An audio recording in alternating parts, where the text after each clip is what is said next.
Ég 57 ára Já. og ég hef hafið tiltekt innra sem ytra. Vá, það löngu tímabært, Dóra. Já. Þú ert alveg í rusli, bara alveg eins og ég. Já. Í þessu podcasti ætlum við samt að byrja bara á bókaskápunum. Já, því að bókaskáparnir segja mikið mann, ekki satt? Jú.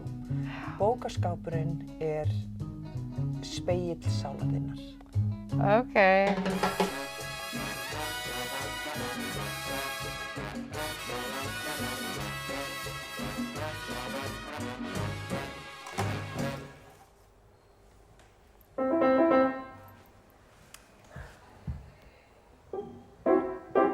Hún Steina, hún lætur bíða eftir sér. Hún Steina, hún lætur bíða eftir sér. Hún Steina lætur bíða eftir sér. Hvernig á ég að hefja þennan þátt þegar Steina mætir ekki? Já, ég að byrja på hlaðvarp. Ég kemur Steina með 2 græna drykki. Við erum komið rosalega mikið að drykkjum, við getum verið dauðadrukknar í þessum þætti. Hérna, ég með einhvern svona shake. Já. Rúnan, sem hlýtur að vera með einhverju óbúslega hotlu í. Kolbrún, þú segir bless áður þú ferð. Nammi. Svo ég líka með grænan drykk. Já. Heyrðu, jæja, gaman að sjá þig. Heyrðu, sömuleiðis. Heyrðu, að því við erum hérna mamma. Já. Ég hitti þær hérna vinkonu okkar sem er að fá sér hérna að borða hérna frammi. Já. Hún var að færa mér ammælisgjöf. Wow. Og, Það er náttúrulega svolítið síðan ég átti ammæli. já. En það er alltaf gaman að fá ammælisgjafir. Já. Á ég að opna hana í Í þættinu? beinni útsendingu. Gerðu það, því að þú veist, ég get alltaf klippt út ef þú verður fyrir vonbrigðum með gjöfina. Fyrst er hérna bleikt umslag. Það passar þér. Það passar mér, af því að bleikt er uppáhaldsliturinn minn. Og hér stendur á kortinu It's your birthday, are we having fun yet? Og mynd af are we. Já, Þess að svona bíl, Já. svona ferðabíl.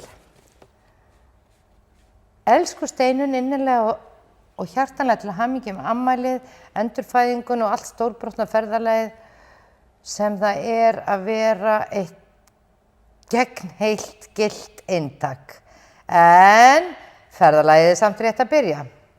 Wherever the day takes you, enjoy gleðilega hátíð alla daga, kvakk, kvakk, ástin love, Aron og Kolbrún út að aka. Fallegt. Ég er ekkert orðin fyrir vonbrigði með það. Þú ert ennþá mjög glöð og þú finnur að þau elska þig. Já, og fyrst fæ ég Animated Unicorn Face Mask. Ok, það er eitthvað fyrir þig. Já, þetta er svona húðmaski fyrir húðina. Ég ætla að setja þetta á mig bara Þetta er eitthvað sem maður notar náttúrulega aldrei nema þegar unglingsdætur manns vilja gera eitthvað kósí með manni. Steina, þú varst að segja um daginn að L'Oreal kremið sem þú notar, að það gerði þig svo afslappaða. En þú sagði mér líka að þú verið búin að nota það í 20 ár. Finnst þér ekki afslöpuð? Ég get ekki sagt að þú sért búin að vera afslöpuð öll þessu 20 ár. Ég er svo afslöpuð af því að því að kremin eru bara eins og personal trainer. Heldur manni stinnum og í formi og í lagi, þannig maður er alveg slakur. Já, þú meinar að maður þurfa að nota því svolítið tíma til þess að ná þessum árangur sem þú hefur náð. Algjörlega. Heyrðu, og svo rósa vesti. Oh my god. Já, Þetta hefði engum dottið í hug að gefa mér. Nei. En ég mun finna leið. Já, einmitt, og það er hægt að taka hérna saman í mittið og... Já, og ég hef aldrei gengið í vestum. Nei, þannig Mér finnst þetta áskorun, Þetta er Dóra. áskorun. Þetta er virkilega áskorun. Áskorun í klæðaburði. Jeps. Ég sá einmitt upp í herravatnverslun, þá eru það að nota, þau eru að gera svona recycle með sumt af dótinu hjá sér. Býttu og hvað Ég ætla að klára að segja þér, og þau nota vesti og setja ermar af peysum á vestin, það er ógeðslega skemmtilegt. Og Magga Einars er nefnilega farin að hanna hjá þeim núna. Hjá hverjum? Hjá Kormáki og Skildi, Ó. hún er aðal hönnurinn hjá þeim. Ó, en Og fyrir geggjað. ykkur sem hlusta, Margrét Einarsdóttir, hún er bara einn okkar stærsti kvikmynda og leikhúsfatan. Aðalega gerir hún búninga í bíómyndir og sjónvarpsþætti í útlöndum. líka á Íslandi, þú veist fullt á Íslandi, en hún hefur fengið Já, verðlaun. hún bara einu okkar bestu. Já, hún hefur fengið verðlaun í Skandinavíu. Skemmtilegt hvernig þú kemur alltaf að auglýsingum fyrir Kormák og Skjöld. Já, einmitt. Getum við farið að fengja afsláttar eða eitthvað? Herðu, ég ætla að biðja það. Ég ætla að gefa Nei, ég það. meina, annars nenni ég ekki að vera auglýsa þá. Nei, það er alveg satt. Strókaðu þetta út, stelpa! Rósavesti, andlitsmaski, fallegt kort og hárserum. Það sem ég sé í þessari gjöf að hún hefur valið allt af kostgæfni með þig í huga. Þetta er ekki eitthvað svona sem hún átti inn í skáp og greip með sér. Kortið, af því að hún er nýbúin að eignast húsbíl og henni finnst gaman að vera með þér í húsbílnum. Heyrðu, við ætlum að fara saman vinkonurnar. Í húsbílaferð? Já. Eigum Getum við við að fara erlendis? Vá, það er ómikið. Ég sá þú fyrst að þú var skelfingulost. Já, nei, af því að ég vil fara bara í þessari viku. Já, förum á miðvikudaginn. Heyrðu, en hvað segirðu mér af þér? Hvar ertu stödd svona, þú veist, í andlega ferðalaginu, Haldara? Andlega ferðalaginu, þá er ég þannig stödd að ég fylgdi einu barni út á Keflavíkurflugvöll í morgun, annað barn hóf háskólanám í síðustu viku og þriðja barn í næstu viku og fjórða barn er að fara að leikstýra mjög flottu verki upp í Borgarleikhúsi, Hamlet, og fimmta barni eignaðist barn fyrir 10 dögum síðan. Þannig ég myndi segja að blómagarðurinn minn sem eru afkvæmin okkar Nikkó, hann er í fullum vexti og blóma og ég er svona svolítið stemmst fara hjá og nýta þess að fylgjast með þeim. Ég hef eiginlega aldrei verið, þetta er alveg einstakt moment þegar öll börnin manns eru í opnun. Já, og svona á sæmilega góðum stað. Já. Það er eitthvað, ég myndi segja að það er staðurinn sem ég er á akkurat núna í dag. Og svo fór ég í brúðkaup hjá elsta bróður mínum helgina og það er náttúrulega magnað þegar fólk sem er, ég meina hann er 70 í dag, að finna ástina svona aftur. En gaman. Svona seint í lífinu.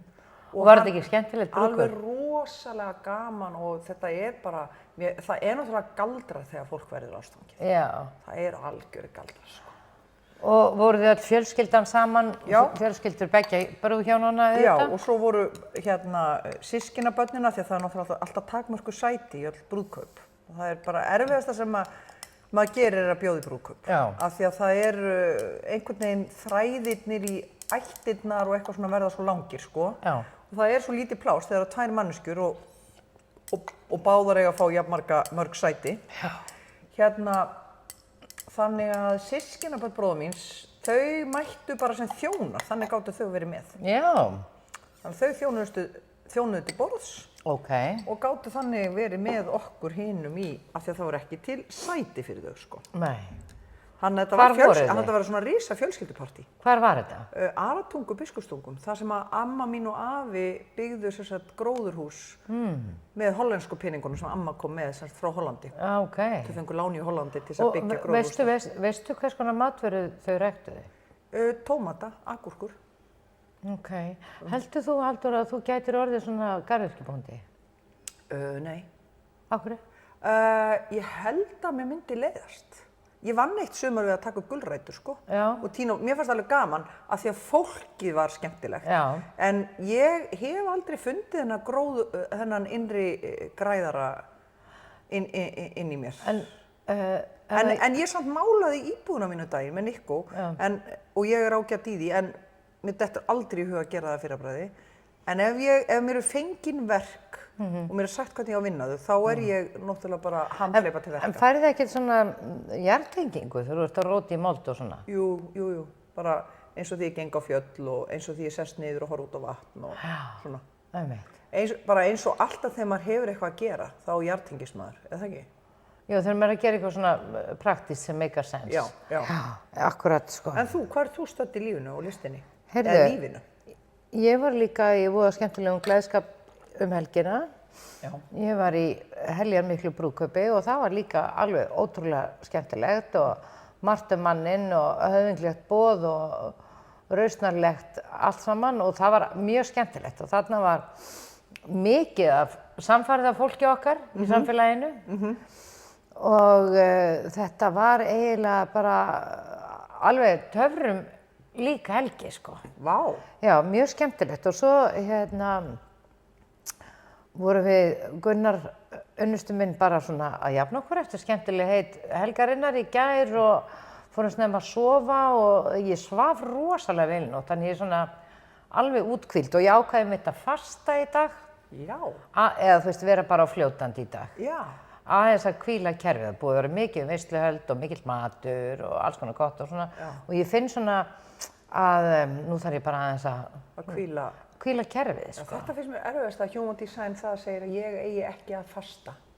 Nei, en þú mátt fasta? Já, mitt Human Design segir bara að ég megi bara borða þegar ég bara nenni og hef áhuga á, sko. Þú mátt bara sleppa því að borða. Já. Og mér finnst að því ég fór í ristilspeglunum daginn og þá náttúrulega fastaði ég 2 daga. Já. Mér finnst ég enn vera píku í ójafnvægi. Líkamlega. Já. Getur það verið, en mér leið rosalega vel með að ég fastaði. Þetta náttúrulega, ég ætla ekki að fara að búa til einhverja rosalega kenningu hérna. En í gær, að því ég var svona píku eins og lasin í gær og í maganum, þá fór ég að hugsa þetta.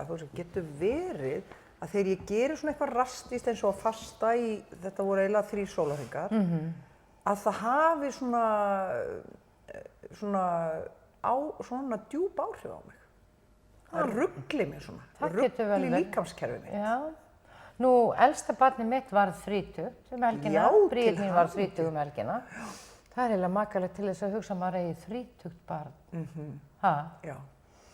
Og að því þú ert að tala börnin, þá er þetta einhvern veginn, það gengur vel hjá henni. Nú, næstelsta mín að fara í framhaldsnám í myndlist til Barcelona. Og svo er náttúrulega bara stýrimannaskólinn að byrja hjá Steina og FG bráðum að byrja hjá Júlíu og einhvern veginn, já, bara allir ókei einhvern veginn. Já. Mér langar svolítið að við draugum Kwan Yin-spil. Ok. Ég nefnilega gleymdi þeim í Hófi sem ég var í daginn. Já. Þannig að ég hef ekki eiginlega komist í þau í mánuð. Dregurðu þau? Ég reyni að draga, stundum dregi á hverjum degi, en stundum dregi bara svona fyrir vikuna. Og af því að það er mánudagur, þá er ég að spá í hvort við ættum báðir að draga fyrir vikuna. Já. Af því ég er svo snögg að beinþýða. Já. Veistu, það er frægt orðið hvað ég er snögg að beinþýða. Ég hef ekki orðið yfir því, sko. Nei, takk Dóra. Ég bara drýp höfði. Ég lít höfði, drýp höfði. Heyrðu, og veistu það var nú svo gaman að... Heyrðu hvað ég vanda mig að tala íslensku þegar ég er með þér. Nei. Af því að þú er svo flink. Núna, ég sagði lít höfði og leiðrétti mig fljótt og sagði drýp höfði. Af því að maður skiptir svo miklu máli. Drúpur. Að drjúpa höfði. Að drjúpa höfði, já. Hún draup höfði. Hún draup höfði sínu niður að kertinu, kveikti óvart í toppnum á sér. Já. Og var þar með öll. Já. Herðu, vilt þú ekki stokka og draga fyrst? Og ég finn það er gott að hitta þig. Þú ert rosalega eitthvað í miklum balans. Ég er rosalega, myndi ég segja, ég var sko veislustjóri í brúðkaupi bróður míns. Ok. Ég er ekki að segja að það hafi drepið mig, en þetta er... Það er alveg álag að vera veislustjóri. Það er svona, maður er með opið taugakerfi allan tíman. Og það var svakalega gaman og mikil tónlist, 2 hljómsveitir og alls keins svona, 3 hljómsveitir spila í brúðkaupinu. Nei, ég er þreytt eftir helgina. Einmitt. Auðvitað, það er ábyrgðarhluti að vera veislustjóri. Og ég átta mig á, ég var í rauninni að þó ég lét eins og þetta hefði engin áhrif á mig í síðustu viku, þá var ég að hugsa þetta alla síðustu viku. Já, auðvitað. Svo svona innst inni svona bara, já, hvernig get ég gert á en þetta gekk fram. Og ég var með hún var veislustjóri með mér, hún Eva Ásson, þekkirðu hana sem var í Erna Eva Erna. Já. Heyrðu, þær eru náttúrulega, kona Steina bróður míns, er hún Erna, önnur Erna, hún er Erna Eva Erna, Erna Þórarins. Þetta eru stórkostlega manneskjur og þær sungu náttúrulega í brúðkaupinu, þið vil ég sjá, þetta sem ég voru að reyna að syngja. Þið vil ég fá, já. Fá, ég meina ég. Og fleiri lög og þær voru svona algjörar neglur. Já, einmitt. Þú veist, bara... Þetta eru kanónu söngkonur, sko. Kanónu konur, söngkonur og í röddununum og hvernig hann horfði á hvora aðra og held á hvernig, og svo var Grétar Örvarsson þarna með skemmtarnar sinn að spila með þeim. Hann er náttúrulega bara límtúpa. Hann bara, ef það er eitthvað í gangi, þá kemur hann bara á sviðið og límir allt saman. Hann er ógeðslega flinkur en Hann Grétar. er rosalegur, ég hef aldrei Nei, ég verið meina, svona þetta er nálægt honum. afburða tónlistafólk, sko. Afburða. Já. Og hann bara, og sjá, mér var svo gaman að horfa á Grétar, hvernig hann horfði á alla sem kom á svið, hann horfði og eins og hann færi svona inn í orkuna þeirra og límdi allt saman og svo kannski söng hann aðeins með og svo steig hann alltaf aftur á gang og lét fólk Ætli hann sé blómstra. projektor? Mér datt hann að bli hug. Já, var það ekki? Ég bara þurfa að lýsa honum og hugsa að ég ætlaði að sé það. Af því að hann elskar að sjá aðra blómstra. En að þú varst að tala um veislustjóra, þá var í þessu brúðkaupi sem ég var stödd, voru 2 veislustjórar, bæði frábærir, maður og kona, og ég ætla ekki að upplýsa það hver þau voru. Nei. En herramaðurinn sem var veislustjóri var frábær og hann er vanur veislustjóri, en stúlkan sem var á mótunum, sko, hún er bara sennilega besti veislustjóri sem ég hef séð, stíg og stokk. Þetta er svona, kannski ætla hún sé ekki, rétt rúmlega 30 og ég spá henni rosalegum fram og hún bara sko fullskapaður skemmtikraftur. Vá. Alveg stórkostleg. Vá. Já. Þetta er nefnilega ekki, mér finnst ekki. Nei, þetta er nefnilega sko fag. Já. Að gera svona vel. Já. Þú veist, að geta einhvern veginn haldið öllum boltum á lofti, látið einhvern veginn öllum líða vel og þú veist, hafa einhvern veginn sko húmórinn og taktinum og þú veist, og vera svona samt einhvern veginn í þessu örlæti og jákvæðni sko, hún var alveg stórkostleg þessi stelpa. Það sem ég varst erfiðast, það var tæknin. Fyrir að hlaupa baki og kveikja og slökka á tónlistinni og svona tæknilega En tækni er nú samt svona þín sterkar hlið. Já, veit, en það Síðasti þáttur til dæmis var tæknilegt. Var tækni undur. Já, tækni undir. Ertu með spurningu Já, þá? þetta er bara haustið. Já. Hvað vill þetta haust mér? Hvað vill haustið mér, Halldóri? Já. Og þú færð The Sacred Falcon shows the way. Fálkinn, Heilagi. hinn helgi, er það ekki? Hinn helgi, fálki, vísar leiðina. Já. Jæja, Halldóra mín, nú færð þú að vita. Þetta er líka fyrir þau sem eru að hlusta, er það ekki? Því að þau verða að líta á að við sem að lesa fyrir þau líka, sko. Þannig að sé something in it for them. Já. Innsæið þitt og innri viska eru heilandi og þeir hæfileika þínir styrkjast dag frá degi. Kannski er það vegna þess að þú hefur haft þessa hæfileika niðurlokaða og þeir hafa ekki komist upp vegna ótta, skammar eða því að þú hefur reitt þig of mikið á lógík. Þú ert að læra að Þetta var hérna dömubindið, manstu, þegar ég horfði á það og á hvaða límið þetta snúa upp. Nákvæmlega. Mér fannst það bara lógist. Þér fannst það lógist? Já. Þú ert að læra að treysta sjálfri þér upp á nýjan leik og án skilyrða. Og nú er öruggt að láta þetta gerast. Og þetta mun hjálpa þér að lifa betra og hamingjusamara lífi. Vá. Þú ert í heilunarvinnu og ert að endurskapa sjálfa þig og uppgöta hver þú raunverulega ert. Já. Leysa af þér höft og svona alls konar skilyrðingar sem þú hefur sett upp í lífinu og líka losa þig sjálfan undan einhverju sem hefur haldið þig niðri til þess að finna hina raunverulegu sjálfa þig á nýjan leik. Og allt sem þú ert að upplifa er hluti af heilunar og endurfæðingarprósessnum. Ef þú hefur verið að upplifa eitthvað og ert hugsandi hvort að innsæið þitt sé rétt, þá er þetta staðfesting á því að þú átt að treysta tilfinningu þínum. Þú ert að sjá fyrir það sem er að verða.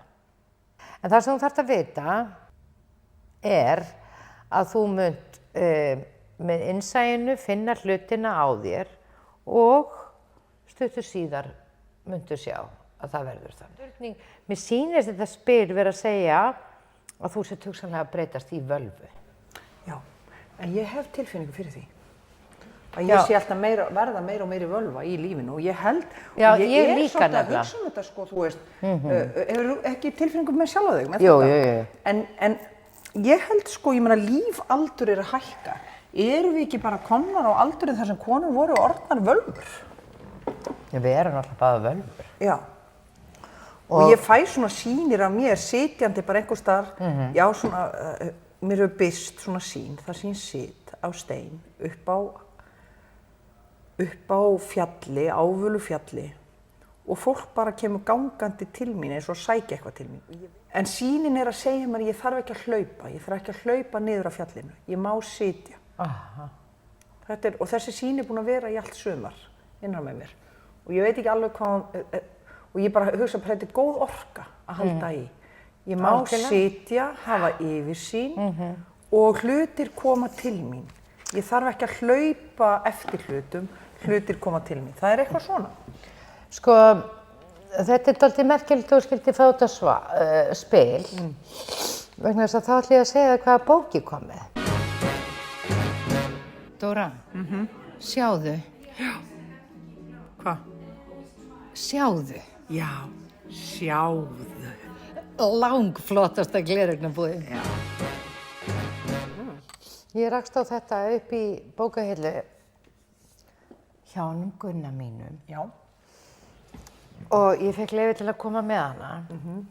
Hún er sem sagt skráð af afans sem hét Gunnar M. Magnús. Og hvað heldur þessi bók heiti? Völva Suðurnesja. Já, vá. Aha, þetta er sem sagt, þetta er bók Gunnars Unu Guðmundsdóttur sem bjó í Sjólist í Garði og samtalsþættir við hana. Hún var sem sagt stelpa sem var dálítið öðruvís en fólk er flest og fólk leitaði til hennar og með eitt og annað og vegna þess að hún bæði fann og sá. Þegar ég kem til Unu, þetta er hann að skrifa, sumarið 68, árið sem þú fæðist. 5 árum eftir að fundum okkar bar saman fyrst, virðist mér í fyrstu og allt sé eins og það var hægjennar reynslu og hugðarefni. Hún er eins og áður hlý í viðmóti og eðlilegum málfar, en það kemur brátt í ljós að hún hefur öðlast nýja reynslu. Hún hefur með íhugun enn þroskað skilning sinn á lífinu og henni hafa opnast ný svið sem hún hefur skyggnst inn á. Þegar ég hef fyrst málsáði við hana hvort hún vilji ræða við mig dulræna reynslu sína með það fyrir augum að birta það í bók, þá tekur hún því heldur fjarri og svarar með þessum orðum: það er ekkert sjálfa mig að segja, ég vil ekki vera að halda mér fram. Það mun ekki verða sagt að þú sért að halda þig fram, þar eru svo margir þekkja hæfileika þína og vita það eru aðrir en þú sem telja að margt úr reynslu þinni mætti geymast og sé sannarlega frásagnarvert. Þá segir hún aftur: já, það er ekki ég, en það er málefnið. Upp úr þessu verður það að hún lætur mér í té margs konar upplýsingar snerta þessi mál. Sumt skrifa ég eftir henni en annar les ég í blöðum og í bókum sem hún hefur skrifað ýmsar minningar sínar. Og hér segir hún mér frá fyrstu bernskuminningum sínum en þær snerta einmitt dulræna hæfileikannar. Og þú hefur haft skyggni-hæfileikan frá barnsárunum? Já, það er frá því ég man fyrst eftir mér. Og frá því ég var 3-4 ára man ég eftir hlutum úr umhverfinu og atburðum í hennu daglega lífi.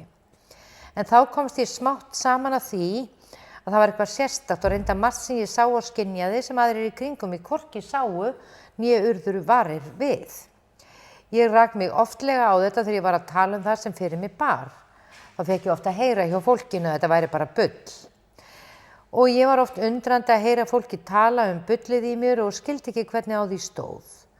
Það fór ég smátt og smátt að skynja að aðrir sáu ekki eða vissu það sem mér fannst eðlilegt og fannst mér þetta vera furðulegt. Tíma af barnæsku minni varð ég óttaslegin að þessu og hélt ég myndi verða öðruvís en annað fólk og það var ekki skemmtileg tilhugsun. og reyndar eymdi eftir að þessum kvíða fram á fullorðinsár hefur jafnvel ekki horfið með öllu þó að aldurinn færist yfir. Og satt best að segja að það kom fyrir að þessar hæfileikar yrðu mér til stór leiðinda. En ég tel að stærsta gæfa lífs míns hafi verið ég eignaðist ástríka fóstu strax á barnsárunum eftir foreldramissi. Fóstra mín hét Sigurlaug Sveinbjarnardóttir og ég kallaði hann alltaf Laugu eða þó öllu fremur Laugu mína.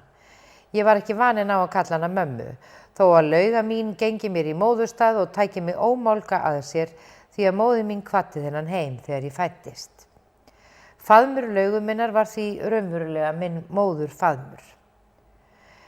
Og hann spyr, manstu eftir mörgum atburðum frá smábarnsárunum, til dæmis fyrir 6 ára aldur? Já, ég man eftir fjölmörgum atburðum frá þeim árum og viðvikum og daglega lífinu og þá ekki síður hinu sem öðrum var óraunverulegt. Og mér minnistætt frá því ég var smábarn að fóstra mín sagði oft, ég veit ekki hvernig þessi stelpa er. Ég kom til hennar með fáránlegar spurningar í tíma og ótíma aðalega það sem ég sá, en hún tók mjúkum kærleikshöndum á mér í því sem öðru þegar ég horfði á hana og furðaði mig á því hún skildi ekki sjá það sem ég sjá. Og þá sagði hún, þú ætlar að fá ættareinkennið, en það verður þú að fara vel með því að það Guðsgjöf. Ég skildi það ekki þá, en nú ég fann að skilja þessi orð fyrir löngu. Já, að vera skyggn Guðsgjöf. Hann spyr, þú sagðir Una að þú hefðir lengi borið kvíða í brjósti vegna þessa hæfileika. Já, eins og ég sagði hef ég oft liðið fyrir ófreski gáfuna. En þrátt fyrir það þakka ég Guði fyrir hann hefur gefið mér þannig Guðsneista. Það sem ég segi frá aðeins lítill hlut af því sem fyrir mig hefur borið. Í sumum tilfellum man ég ekki nógu greinilega gamla atburði og þá vil ég ekki vera að hafa orð á þeim.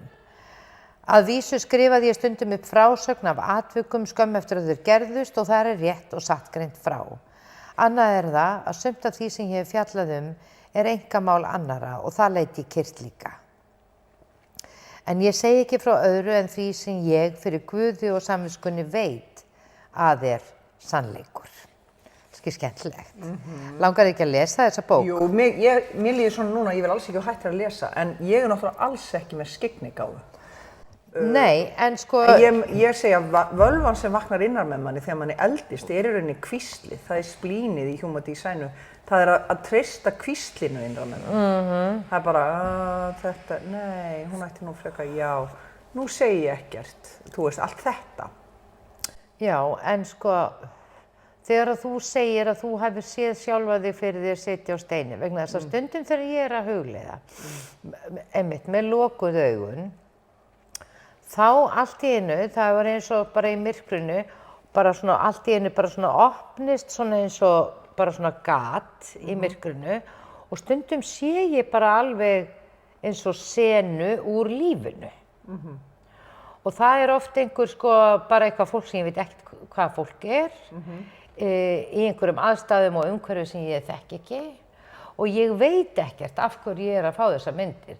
Þetta getur verið til dæmis bara, bara eitt svona daginn, þá var það bara maður að labba eftir malarvegi í svona mjög grösugu landsvæði og þetta var ekki Ísland.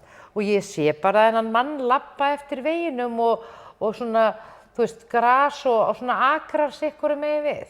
Ég meina, ég veit ekki hvað þetta kemur, eða hvað þetta Og ég fæ oft svona eitthvað random svona, þú veist, þá bara svo opnist gat í myrkrinu og allt í henni kemur bara svona ógreinileg mynd og svo verður hún bara alveg skýr og svo sé ég bara eitthvað fólk að gera eitthvað svona og mér finnst þetta mjög fyndið. Og manstu þessar myndir og skilur svo stundum seinna hvað það var? Nei. Já. Þannig þetta bara eins og sjónvarpsþættir, þetta bara svona random sjónvarpsþættir. Já, þetta bara eins og random bitar úr bara dagur í lífi manns sem býr hjá engi. Nei, bara, ég meina, ég veit ekkert hvað þetta bara. Já. En svona þetta með innsæið, sko, ég hef orðið miklu meira gaman að því að svona lesa í svona lesa í energi fólks frekar en það sem það að segja. Skilurðu? Þú veist. Og ég dett oft út í samtölum, þú veist, þá sé ég bara munninn sem ég fast, en ég svona ofta bara svona pikk upp svona, þú veist hvað ég var að segja, straumana sko og eitthvað svona, og þá kemur oft eitthvað til mín. Þegar fólk að tala við mig, þá svona eins og já, þá eins og að streymi til mín upplýsingar sem eru alveg sem koma því sem við erum að tala ekkert við, sko. Nei. Já, ég þekki þetta og sérstaklega ef fólk að segja mér eitthvað alvarlegt og vill fá ráð, þá reyni ég alls ekki að skilja, heldur reyni ég bara að finna. Þá viljandi, ef ég finna hausinn, já þetta eins og, já þetta ef ég finna hausinn ætlar að byrja að vinna, þá slæ ég hann út og fer bara í að því að tíminn eða lífið hefur sýnt mér að best, ef að fólk vill ráð eða vill fá einhvers konar svona endurgjöf, þá situr það í manni þegar manneskjan hefur lokið máli sínu. Já. Þá bara allt í einu sú tilfinning sem líkama mínum þegar manneskjan biður eitthvað, það er það eina sem ég get gefið manneskjunni. En ef ég ætla að fara að reikna eitthvað út, þá ég löngu hægt að heyra í manneskjunni. Þá heyri ég ekki það sem manneskjan segir til enda. Já, ég skil þig. Þannig að það hefur ekki svarið eða það sem hún að biðja mig að amplifæja fyrir sig eða stækka fyrir sig, þannig að hún skilji sjálfa sig betur. Þú veist, ég byrja að þvælast fyrir ef hausinn fyrir að koma hugmyndir inn í það. Ég skil. Þetta er svona svipað, ég hlusta á orkuna. Já, akkurat, sko, vegna þess að, ef maður getur einhvern veginn verið bara áfram í, sko, þetta bara eins og að svona sjúga til sín upplýsingar sem eiginlega ekkert hægt að setja orð á. Já. Það þannig. En sko, og þá eins og þú segir, galdurinn að byrja ekki að láta heilan koma inn og trufla og draga ályktanir og vera að setja eitthvað í form og eitthvað svona, því hann er svo fljótur af því að vilja fara að skilja og ef maður getur beðið hugsanarpartinum að bíða. Það það sem þú varst að tala um. Já, ég veit nákvæmlega hvað þú varst að tala um. En ég ætla að lesa aðeins meira völvu Suðurnesja. Já, Suðurnesja. Mér finnst það líka, það eitthvað, Suðurnesin það eitthvað sérstakt á Suðurnesjum. Já, það og alltaf svona sérstök stemning þar líka. Og það annað en Suðurland, sko, það allt aðrir árar á Suðurlandi heldur en á Suðurnesjum. Já, og það dálítið mikið öðruvísi stemning. Þessi kafli heitir Sál farir. Veturinn 1942 veiktist ég af gigt í fæti og þar sem batinn gekk mjög illa og ég var oft þjáð, bað ég konu sem átti ferð til Reykjavíkur að finna fyrir mig konu sem ég vissi að var mjög dulræn og oft hafði hjálpað sjúklingum, að senda mér nú hjálp frá æðra heimi. Að kveldi 24. apríl ligg ég í rúminu og logar ljós hjá mér því ég var að lesa í bók. Finn ég þá allt í einu að bókin tekin af mér og lögð upp fyrir mig í rúmið. Sé ég þá að á gólfinu stendur dökkklæddur maður með tösku í hendinni og hjá honum 2 konur sem ég hafði þekkt í lifandi lífi og tvímælalaust talið vinkonu mínar. Sá ég að þær voru báðar hvítklæddar enda leyndi sér ekki að þær voru hjúkrunarkonur. Fer nú læknirinn úr jakkanum og brettur upp ermarnar á skyrtunni og tekur sænginu ofan af veikafætinum, skoðar hann mjög vel og snýr honum á ýmsar hliðar. Hef ég miklar þjáningar á þessum stað og fannst mér þetta mjög ómannúðleg meðferð og hafði heldur á móti þessu. En hann sagði ég hefði ekkert við þess að segja þar sem hann hefði verið beðinn að hjálpa mér. Lagði hann svo fótinn aftur í rúmið og var ég þá í einu svitabaði svo nærri gekk skoðunin mér. Ég leit á klukkuna, skoðunin byrjaði, var hún þá 12, en henni var lokið var hún 12:10. Klæddi læknirinn sig í jakkan og lokaði töskunni, virtist mér hann heldur daufur og segir hann við mig, það gengur illa að hjálpa þér, þú ert óhlýðin og fóturinn mikið bólginn. Einmitt þetta leyti lá ungur maður í þessu byggðarlagi í rúminu í gigt. Hafði honum verið leitað allrar hjálpar en lítinn árangur borið. Var hann nýbúinn að biðja mig að reyna að ná hjálp handa sér frá æðra heimi. Æðra heimi, en æðri heimi, fallegt. Mér datt í huga að nota mér það að læknirinn kom til mín og biðja hann að fara til unga mannsins. Bið ég lækninum að koma til hans og segi ég skuli koma líka því að þá yrðu við fljótari. Ég sé kunnug leiðinni og tekur hann því vel. Svífum við nú öll af stað og skynjaði ferðalagi mjög greinilega. Komum við í herbyggi sem veikimaðurinn svaf í og var þar bjart inni en ekki skynjaði hverskins birta það var. Tók nú læknirinn fótinn og skoðaði mjög rækilega. Tók hann síðan úr töskunni glas og bar áburð á fótinn og heyrði hann segja við sjúklinginn að hann mætti ekki stíga í fótinn í hálfan mánuð. Vék hann sér síðan að mér og sagði, það er hægar að hjálpa honum en þér, því hann er hliðinnari. Stundina sem læknirinn skoðaði sjúklinginn voru við 3 í herbygginu en ekki unnu hjúkrunarkonurnar nein störf. En læknirinn tók töskun í hönd sér, hvarf mér umhverfið og ég var á sömu stundu komin heim í rúm. Leit ég á klukkuna og var þó á mínútunni 12:30. Hafði ferðalagið staðið yfir í 15 mínútur. Var ég þá mjög vel vakandi. Furðaði ég mig á þessu dásamlega fyrirbæri, tók síðan bókina aftur og hélt áfram að lesa. Þetta gerðist sem sagt eins og áður var sagt 24. apríl en 27. sama mánuðar var ég flutt á bíl að heimili fyrrnefnds sjúklings. Röbbuðu við saman daginn og veginn dálitla stund en ég nefndi ekki við hann ferðalagið okkar hinn 24. Segir hann þá allt í einu við mig að séu dreymt einkennilegan draum sem hann hafði sagt mömmu sinni strax morguninn hún kom til hans hinn 25. og fer hann hér á eftir. Hinn 24. apríl dreymdi mig undirritaðan eftirfarandi draum. Ég sofnaði á 12. tímanum og logaði hjá mér ljós. Dreymir mig þá að mér finnst maður standa hjá rúmi mínu, fannst mér ekki greinilega að sjá andlitans að öðru leyti en því að mér virtist hann hafa undir höku töluverða. Var hann dökkklæddur. Leit hann á mig með mjög hvössu augnaráði sem alvara og einbeitni skein úr.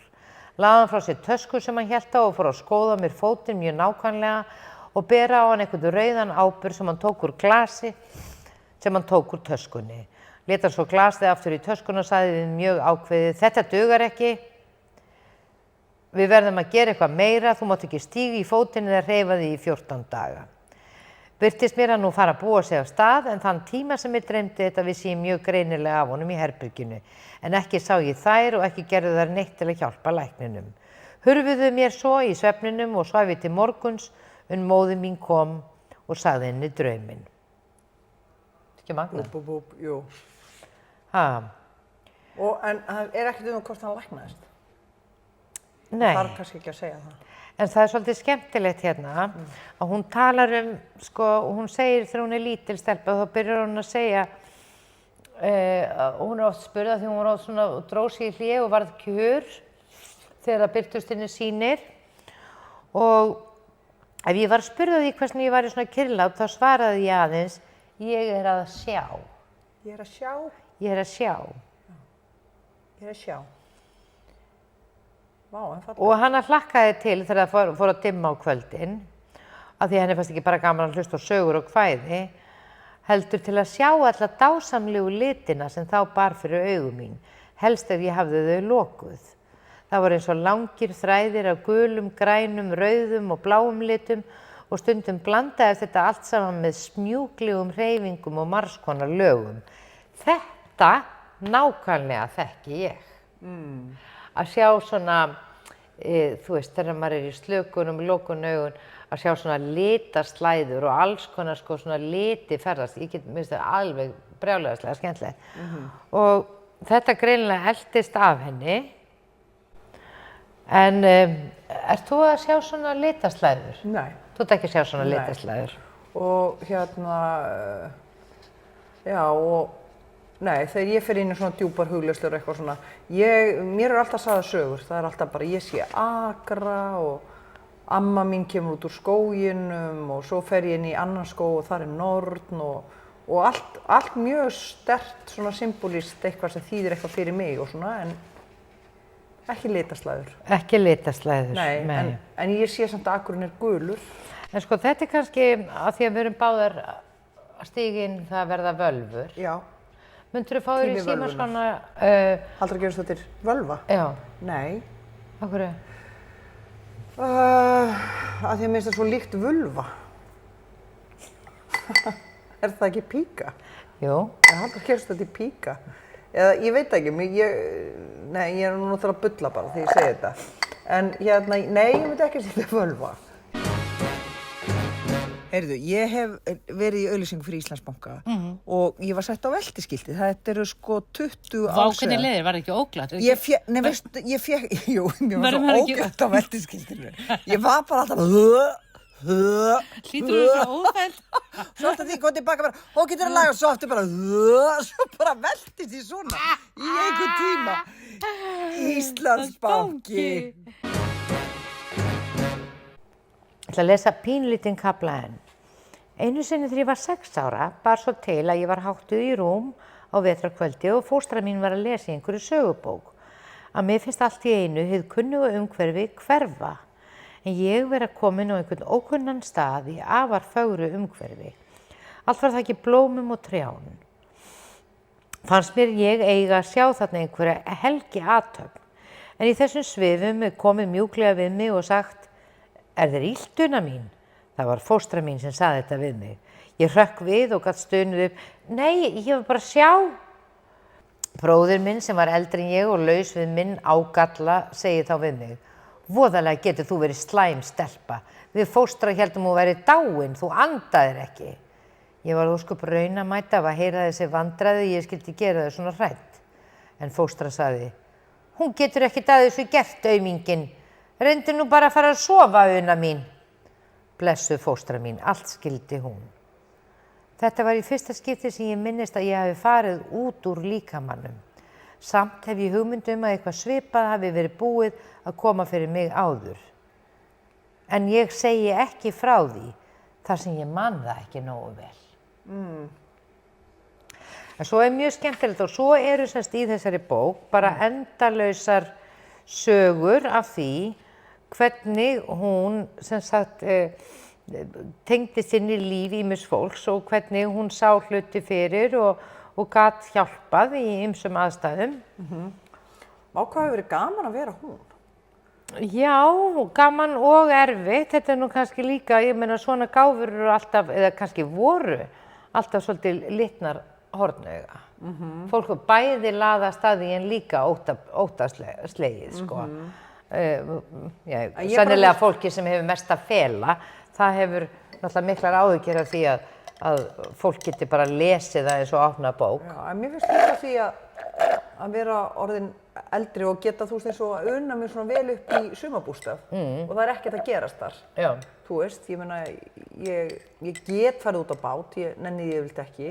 Ég nenni að fara út í vatnið, en ég geri sem minnst. Og það er mér líður best því kyrrari sem ég er.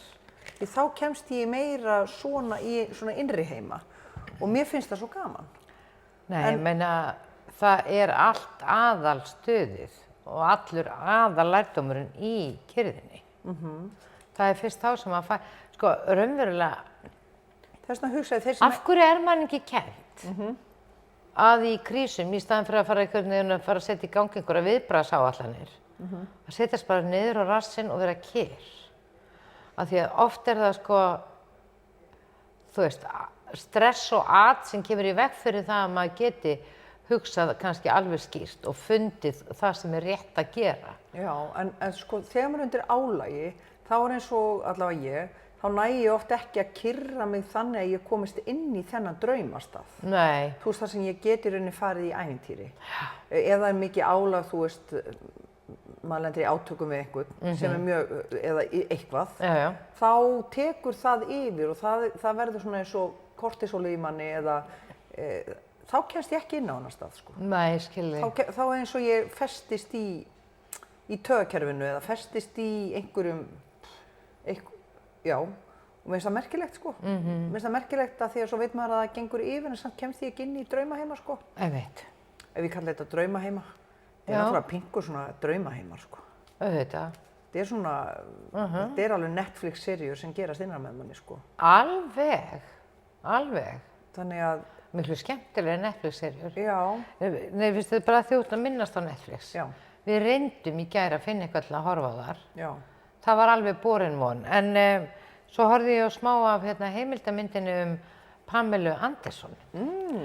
Og ég var að segja, ég var stór hrifin af henni, sko. Já. Hún já, bara klár og skemmtileg og sagan hennar mjög svona átakanleg en hún sko, þú veist, hún rosaleg orka og kraftur í henni og svona, já,